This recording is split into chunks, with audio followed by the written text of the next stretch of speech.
Hello mga kakusina! Ako po ulit si Ate Angel ng Kusina ni Angel. And for today's video, gagawa po tayo ng bagong dessert recipe na hindi mo pa nagagawa sa iyong kusina. Kaya't panoorin mo na ang buong video dahil madali lang po ito. So una, meron po tayo ditong microwavable tub na meron siyang 500 ml. Tapos po, nilagyan po natin iyan ng custard cake bar. So yung cake bars po na iyon, hinati ko siya sa gitna. Ayan, so ganyan po yung kanyang itsura. Tapos, kapag nailagay nyo na yan dyan, i-flatten nyo lang and ilagay nyo lang siya sa inyong chiller. Ayan, so ako po, gagawa siguro ako ng 4 na piraso. So, nasa sa inyo naman yan kung ilan. Pero ayan po, basta pag nailagay nyo na dyan yung inyong cake bar, siguraduhin nyo na i-flatten nyo yan at ilalagay nyo siya sa inyong chiller. Basta doon lang sa ninyo, ref ninyo. Kung wala naman, pwede nyo naman siyang iset aside lang muna ng ganyan. After po natin tong ma-set aside, ang gagawin naman po natin ay yung ating mixture. So alam nyo ba, biglaan ko lang tong naisip yung recipe na to. Kasi nga, meron ako natirang isang piraso ng hinog na mangga. Tapos hiniwa ko lang yun ng pagkaliliit-liit. Tapos meron pa ako ditong natitira na isang jar ng kaong, kulay green yun. Sabi ko, ang gandang combination. So, meron din akong ganito, mga cake bars. Sa lahat ng ingredients ko na to, tira-tira lang dito sa ref. So, kapag nailagay ko na yan dyan, mga kakusina, set aside ko lang to, gawin na natin yung next procedure. So, una, para sa ating mixture, kakailanganin po natin dito ng Marie Evaporada. Yung bawat lata po na ito ay meron siyang 380 grams. So, ang gagamitin ko po ay 3 piraso. Ito po optional lang naman siya na 3 yung gamitin ninyo. Pwede naman kayong gumamit ng isang lata lang tapos maglagay na lang kayo ng 3 cups of water. Ako po kasi meron lang ako natitira pang mga evap ni Marie. So kailangan ko lang siyang gamitin kaysa masira lang siya dito sa bahay. So 3 lata po iyan. Tapos hindi pa nakabukas yung apoy natin dyan kasi kailangan pa natin pagsamasamahin yung ating mga ingredients. After adding ng ating Marie Evaporada, kakailanganin naman natin ng 1 can or 380 grams nitong Marie Condensada. So, ilagay nyo lang yan dyan lahat hanggang sa masimot yung laman na nasa lata kasi po napakamahal na talaga ng bilihin. Pero si Marie, in fairness naman, mura lang po yung kanilang evap, pati yung kanilang condensada, pero masarap siya. After nun, naglagay lang din po tayo dito ng at least half teaspoon ng vanilla essence or vanilla extract. After adding ng ating mga liquid ingredients, kakailanganin po natin dito ng isang sachet or 24 grams itong Menu Magic Leche Flan Jelly Powder. So, ito po yung lalagay natin dito para meron na rin siyang instant color. So, kung gusto nyo yan, ilalagay ko yan dyan kung saan ko to nabili. After po natin mapagsama-sama yung ating mga ingredients, haluin lang natin ito ng maigi hanggang sa makita po natin na natunaw na yung inilagay natin na Leche Flan Jelly Powder. After matunaw ng ating jelly powder, ito yung sinasabi ko sa inyo na hinog na mangga.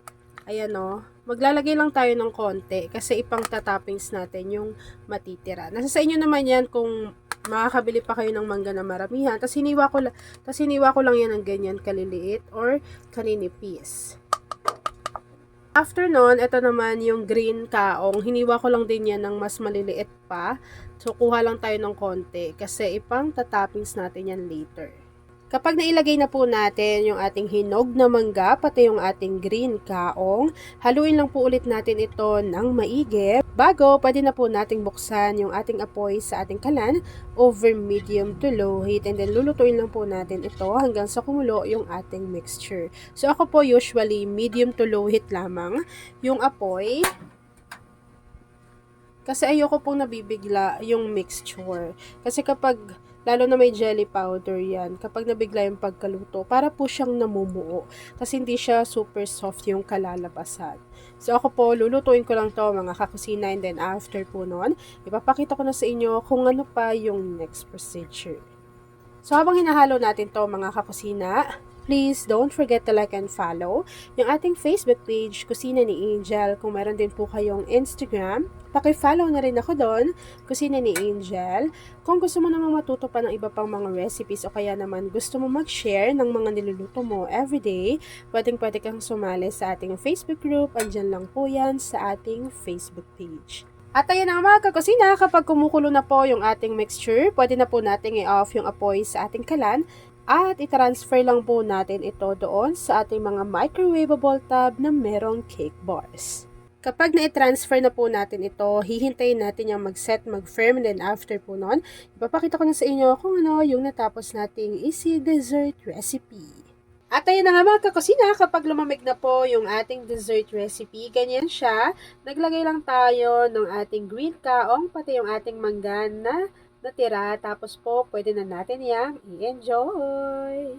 At ayun na nga mga kakusina, tapos na naman po ang ating easy dessert recipe na creamy mango kaong dessert. Kung nagustuhan mo yung ating video, please like and share this video. At kung hindi ka pa nakakapag-subscribe sa aking YouTube channel na Kusina ni Angel, please click subscribe button. Click mo na yung notification bell. Click all para lagi kang updated sa bawat ina-upload kong mga videos. Yun lang mga kakasina. Thanks for watching and enjoy this video. Grabe, i-share mo na yan, lalo na kung isa ka sa dessert lover. Hello mga kakusina! Ako po ulit si Ate Angel ng Kusina ni Angel, and for today's video, gagawa na naman po tayo or tuturuan ko na naman po kayo ng another dessert recipe na for sure ay hindi mo pa nagagawa or nasusubukan sa iyong kusina, kaya't panoorin mo na ang buong video dahil madali lang po ito. So una, meron tayo ditong microwavable tub na merong tig 500 ml. Bago po, meron ako ditong natira na custard cake bars. So, hiniwa ko lang po iyan sa gitna. Ayan, para tipid. So, naglagay tayo dyan ng tigta 3 piraso. So, in total, makakagawa tayo siguro ng 4. So, ayan po ay natira lang dito sa aking ref. So, kapag nailagay nyo na yan dyan, i-flatten lang natin to. Tapos, ilagay nyo lang siya sa inyong chiller para po kapag lumamig, hindi siya mabilis. Kunwari, sinalinan na natin siya ng mixture. Hindi siya mabilis malulutang or lulutang yung ating cake bar. So, kapag nailagay na po natin dito yung ating cake bars, ang ganda ng kulay, no? Ilalagay lang natin to sa ating chiller. Tapos, ipapakita ko sa inyo kung ano pa yung next procedure. So una, para sa ating mixture, kakailanganin po natin dito ng isang sachet or 24 grams nitong Menu Magic Green Jelly Powder. So ilagay nyo lang yan dito lahat sa ating kaserola. Make sure na hindi pa po nakabukas yung apoy sa ating kalan. After adding ng ating green jelly, kakailanganin na rin po natin dito ng evaporated milk or Marie Evaporada. Yung bawat isang lata po nito ay meron siyang 380 grams. And ang gagamitin ko po ay 3 piraso ng Marie Evaporada. Pero optional lang po yun. Kung meron kayong evap dyan na marami, pwede naman. Kung wala, pwedeng 1 piraso. Tapos, maglagay na lang kayo at least 3 cups of water. So, ako kasi, meron lang akong stocks pa nitong Marie Evaporada kasi po mura lang din naman to. Tapos, inilagay ko na yan dyan sa ating kasirola. After adding ng ating Marie Evaporada, maglagay na rin tayo dyan ng 1 can or 380 grams nitong Marie Condensada. So, ilagay lang natin yan dyan lahat dahil napakamahal po ng bilihin. Pero ito si Marie, mura pa po yan sa ating market.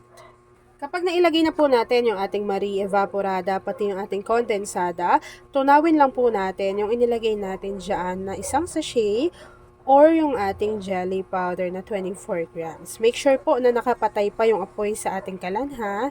Kasi dapat po ay natunaw muna yan ng maigi bago nyo yan bubuksan. Kasi po ayoko nung parang namumuo-muo pa siya kapag pag kinain na natin.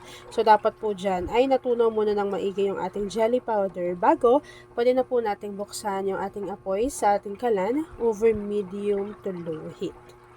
So, habang hinahalo natin to, tapos hinihintay natin na kumulo yung ating mixture, meron pa tayong ilalagay pa na iba pang mga ingredients habang patuloy nating niluluto yan. Una, meron ako dito tinadtad na green kaong. Kalakalatiin ko lang. Ayan. Tapos, meron din ako ditong maliliit na nata de coco. Kulay puti lang yan. Dinrain lang natin yung pinaka-syrup niya kasi maasim yun. After adding nung ating kaong, pati nung ating nata de coco, haluin lang din po natin ito ng maigi. Tapos, hahayaan po natin kumulo yung ating mixture habang continuous po natin tong hinahalo. Para po hindi lang namumuo yung ating mixture sa bottom ng ating pan. Lalo na, meron po tayo ditong inilagay na jelly powder. So habang hinahalo ko to mga kakusina at hinihintay po natin kumulo yung ating mixture, please don't forget to like and follow yung ating Facebook page, Kusina ni Angel. Kung meron din po kayong Instagram, paki-follow na rin ako doon, Kusina ni Angel. At kung gusto mong matuto pa ng iba pang mga recipes o kaya naman gusto mong mag-share ng mga niluluto mo everyday, pwede kang sumali sa ating Facebook group. Andyan lang po yan sa ating Facebook page. Grabe, alam nyo ba, sobrang dali lang ng recipe natin na to. Pero talaga namang masarap. Pwede mo yung ipang-regalo, ipamigay mo kapag nakagawa ka. Pwede mo rin siyang ipang-negosyo. Kaya naman, pwede mo siyang ipanghanda. Ito, pakita ko lang sa inyo, lagi kong sinasabi sa inyo na maganda itong si Gaslight kasi totoo po talaga. So, ayan yung lagi kong ginagamit kapag nagluluto ako ng dessert recipes o kaya naman yung mga sinishare kong recipes sa inyo. Sobrang dali lang din yung linisan. Tapos, pwede nyo pa yung dalhin kahit saan kasi nga po ito ay portable. So, pwede nyo yung bitbitin kahit saan. At ayan na nga mga kakusina, itatransfer lang po natin ito lahat dito sa ating microwavable tub na merong cake bars. And then after po nun, papakita ko sa inyo kung ano pa yung next procedure. Kapag na-transfer na po natin yung ating mixture dito sa ating lagayan, set aside lang natin to. Hintayin natin yung mag-set or mag-firm. And then after po nun, ipapakita ko na sa inyo kung ano yung natapos nating easy dessert recipe. At ayan na nga mga kakusina, once na lumamig na yung ating dessert recipe, nilagyan ko lang po yan ulit ng kaong tapos ng keso on top and then pwede na po natin yang enjoy! At ayan na nga mga kakusina, tapos na naman po ang ating easy dessert recipe na Nata Jelly Dessert. Kung nagustuhan mo yung ating video, please like and share this video. At kung hindi ka pa nakakapag-subscribe sa aking YouTube channel na Kusina ni Angel, please click subscribe button. Click mo na yung notification bell, click all para lagi kang updated sa bawat ina-upload kong mga videos. Yan lang mga kakusina. Thanks for watching and enjoy this video. Pakishare ng ating video, lalo na kung isa ka sa dessert lover.